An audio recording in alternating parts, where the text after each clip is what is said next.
అట్లనే ఒకరోజు సెల్ల కాడిపోతా ఉంటే ఒక శక్తి కనిపించింది. అబ్బా! దూరం నుంచి చూస్తే ఒక ఆకు కూడా లేనట్టు ఎండిపోయిన చెట్లా అనిపించింది. ఏంటిది అనుకుని దగ్గర పోయి చూస్తే కదా తెలిసింది. కొమ్మ కొమ్మకు గుత్తులు గుత్తులుగా కాయలు కాసుండే. అప్పుడే అర్థమైంది అదే మన మేడి చెట్టు అని. మన పెద్దోళ్ళు చెప్తా ఉండారు తెలుసా, ఈ మేడి చెట్టు అంటే సాక్షాత్తు దత్తాత్రేయ స్వామి నివాసం అంటారు. అందుకే ఈ చెట్టు దగ్గర పోతే మనసుకేదో ప్రశాంతంగా అనిపిస్తుంది.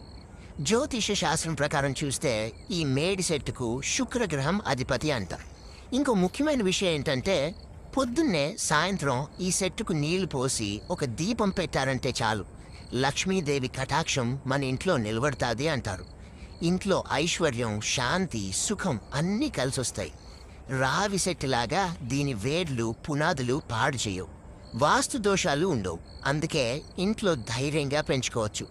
ఇంకా పెద్దోళ్ళు ఏమంటారంటే ఈ చెట్టు వేరును పూజ గదిలో పెట్టుకుంటే అదృష్టం బాగా కలిసొస్తుందట.